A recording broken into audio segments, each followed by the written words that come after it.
Hello dear students, आज हम discuss करेंगे केमिकल वेपर फेज कंडेंसेशन यानी CVC method for the preparation of nano materials. ठीक है, मैं आपको पहले बताऊं कि इसमें हम नैनो पार्टिकल्स प्रिपेयर कर सकते हैं। नैनो पार्टिकल्स,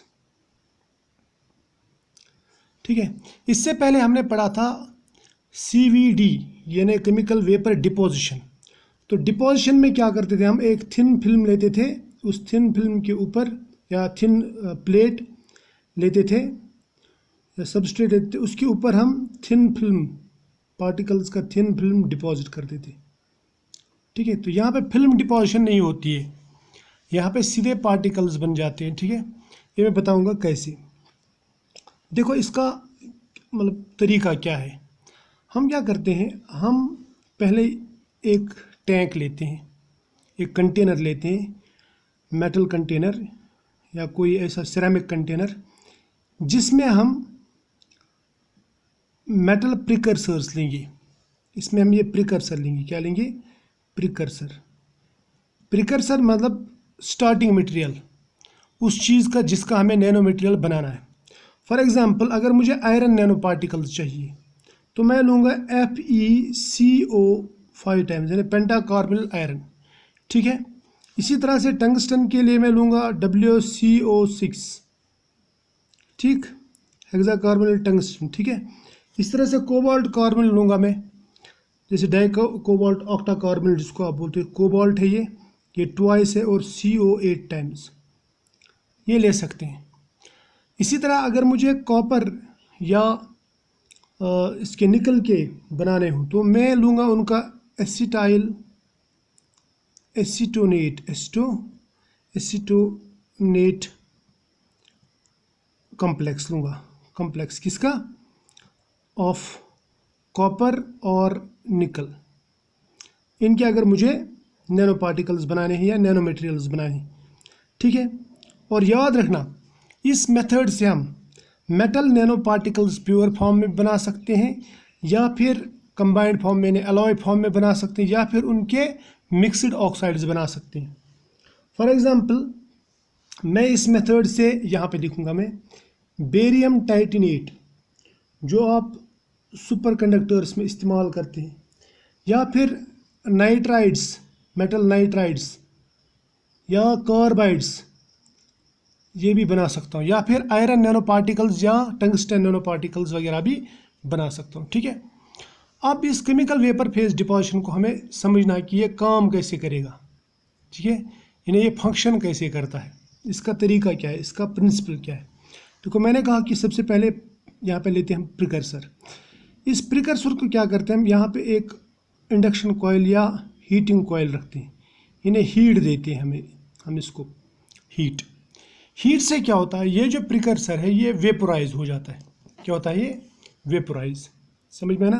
तो यहाँ पे बनेंगे वेपर्स। किसके vapours? Precursor vapours. Precursor vapours बन गए वेपर्स। इन वेपर्स को हम एक कैरियर गैस के थ्रू, यानी इसमें एक गैस रखते हैं, इसको बोलूँगा मैं कैरियर गैस। कैरियर गैस, इसको हम नेबुलाइज कर सकते हैं। यानी कैरियर गैस क्या करेगा यहाँ पे, ये इन वेपर्स को, ये जो वेपर्स बन गए ना, इनको ये पुश करेगा किसी ओपनिंग के थ्रू, और ओपनिंग यहाँ पे ये है, ये इधर जाएंगे, यहाँ से यहाँ जाएंगे। ठीक, और ये जो है ना ये वाला, ये इसको हम बोलते हैं हॉट वॉल रिएक्टर। क्या बोलते हैं इसको? Hot wall reactor. यानी यहाँ पे जो वॉल्स हैं ये हॉट वॉल्स हैं, यानी ये गर्म है। ठीक है, यहाँ का टेम्परेचर हाई है, हॉट वॉल रिएक्टर। ठीक, जो ही यहाँ पे पहुँचता है तो ये जो सॉल्ट्स वगैरह है इसकी, जैसे अभी तक तो ये था कार्बोनिल या एस्टर एस्टोनेट कम्प्लेक्स था। ठीक है, वो डिकम्पोज होके पार्टिकल्स बनाएगा, मेटल पार्टिकल्स। ठीक, अगर हमने प्योर फॉर्म में डाला, अगर हमने इसमें कोई दूसरा रिएक्टेंट हम यहाँ से डाल सकते हैं। दूसरा रिएक्टेंट अगर हमने यहाँ से दिया, ठीक है, तो दूसरा रिएक्टेंट इसके साथ रिएक्ट करके मिक्सड बनाएंगे, मिक्सड ऑक्साइड बना सकता है, ये मिक्सड मेटल नैनो पार्टिकल्स बना सकता है। ठीक है, या हम इसमें डोप्ड, मैं बोलूँगा मिक्सड, मिक्सड मीन्स जिसमें अच्छा खासा रेशो हो। सपोज मुझे आयरन और टंगस्टन का बनाना है, तो मैं इसको 1:1 रेशो, 1:2 रेशो ऐसे रख सकते हैं, ठीक है। या मुझे बेरियम टाइटेनेट बनाना है, तो मैं इसका बेरियम का और टाइटेनियम का जो प्रिकर्सर है उसमें बेरियम का और टाइटेनियम का मैं रेशो 1:1 रखूँगा, इसको बोलते हैं मिक्सड। और एक रहता है डोप्ड। डोप का मतलब रहता है, डोपिंग का मतलब रहता है इम्प्योरिटी ऐड करना। डोप्ड, डोप्ड मतलब जिसमें एक चीज़ बहुत ज़्यादा हो, बल्क में हो, और दूसरा उसमें बहुत कम हो। ये जो कम वाली चीज़ है ना, इसको हम बोलते हैं डोपंट। क्या बोलते हैं इसको? डोपंट। मतलब ये इम्प्योरिटी है, इम्प्योर कर देता है इसको। यानी इम्प्योरिटी का मतलब हमने जो मटेरियल बनाना है उसमें हमने इम्प्योरिटी के जैसा दूसरे को ऐड करना, दूसरी चीज़ को ऐड करना है, ठीक है। तो यहाँ तक क्लियर हो गया, ठीक। यानी हम प्योर मेटल मिक्सड बना सकते हैं या फिर डोप्ड भी बना सकते हैं, क्लियर। वो डिपेंड करता है। अगर हमें डोप्ड या मिक्सड बनाना हो, फिर हम यहाँ से दूसरा रिएक्टेंट भी यहाँ पे डालेंगे, वो इसके साथ रिएक्ट करेगा, यहाँ पे मिक्स होके यहाँ पे एट हाई टेम्परेचर ये जो कार्बन मोनोऑक्साइड वगैरह है वो निकल जाएगा इससे। यानी मैं बोलूँगा कि ये डिकम्पोज हो जाएगा और नैनो पार्टिकल्स यहाँ पे बन जाएंगे। और ये नैनो पार्टिकल्स को यहाँ से तो कंटिन्यूसली इसको पुश हो रहा है, यहाँ से गैस आ रही है, तो इसको थोड़ा आगे धकेलता है और ये ऐसे क्लस्टर्स, नैनो क्लस्टर्स बन जाते हैं। मैं इनको बोलूँगा नैनो क्लस्टर्स।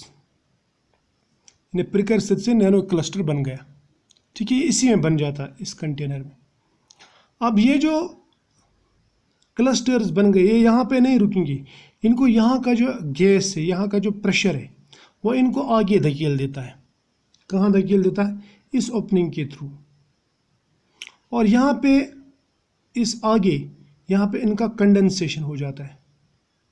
कंडेंसेशन का मतलब जो वेपर्स थे वो अब वेपर्स नहीं रहेंगे, वो अब सॉलिड फॉर्म में डिपॉजिट हो जाएंगे, ठीक है। यानी इनका कंडेंसेशन होगा। और कंडेंसेशन कहाँ पे होगा? इस पे। इसको हम बोलते हैं कोल्ड फिंगर। क्या बोलते हैं इसको? Cold finger. मान लीजिए ये एक पोल जैसा है, रोटेटिंग पोल भी ले सकते हैं, इसको रोटेटिंग ही लेते हैं जनरली। और इसका टेम्परेचर बहुत कम रहता है, मतलब जिस पे ये वेपर्स कंडेंस हो जाए, ऐसा रखना हमें, इतना याद रख लेना, ठीक है। तो होगा क्या, जो ही इस पे ये वेपर्स लेंगे ना, तो ये वेपर्स किसके? ये नैनो क्लस्टर्स हैं। नैनो क्लस्टर्स इस पे जमा हो जाते हैं, राइट, ऐसे। समझ में आया? तो ये जमा हो जाते हैं हर तरफ से, इसको रोटेट कर रहा है। इतना क्लियर है? अब नैनो क्लस्टर्स बन गए।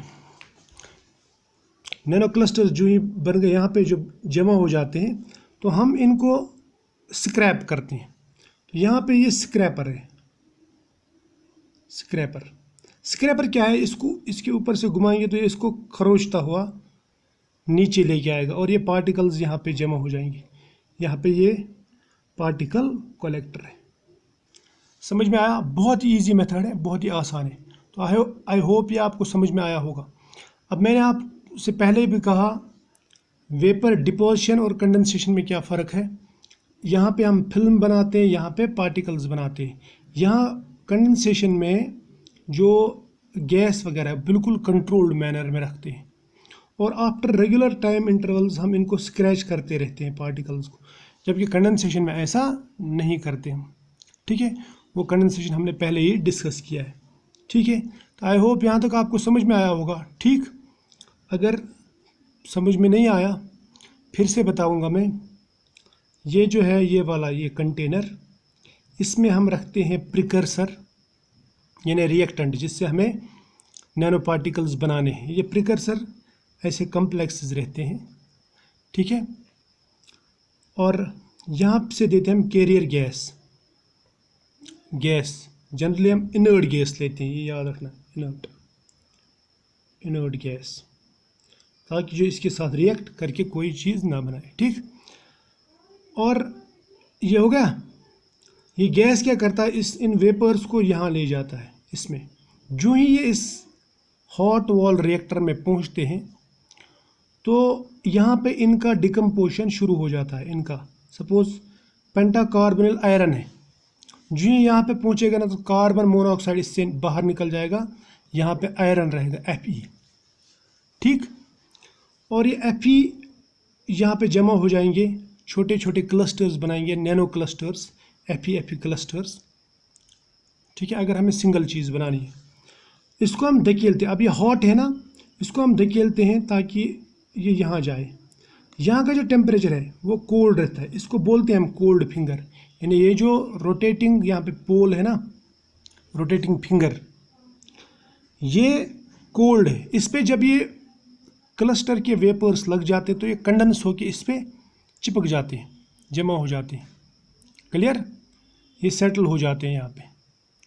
उसके बाद में क्या करते हैं हम, आफ्टर रेगुलर इंटरवल्स हम इसको स्क्रैप यानी खरोचते रहते, स्क्रैप करते रहते हैं, ताकि यहाँ पे जो ही हम स्क्रैपर नीचे लाएंगे ना, ऐसे इसको खरोचता हुआ सीधा लेके आएगा और ये पार्टिकल्स यहाँ पे जमा हो जाएंगे। कौन से particles, nano particles, nano particles, ठीक। इतना तो समझ में आया। अब अगर हमें मिक्सड बनाना है तो हम यहाँ से दूसरा रिएक्टेंट भी इसी तरह से डाल सकते हैं, इसके लिए दूसरी ओपनिंग रहती है यहाँ पे, क्लियर।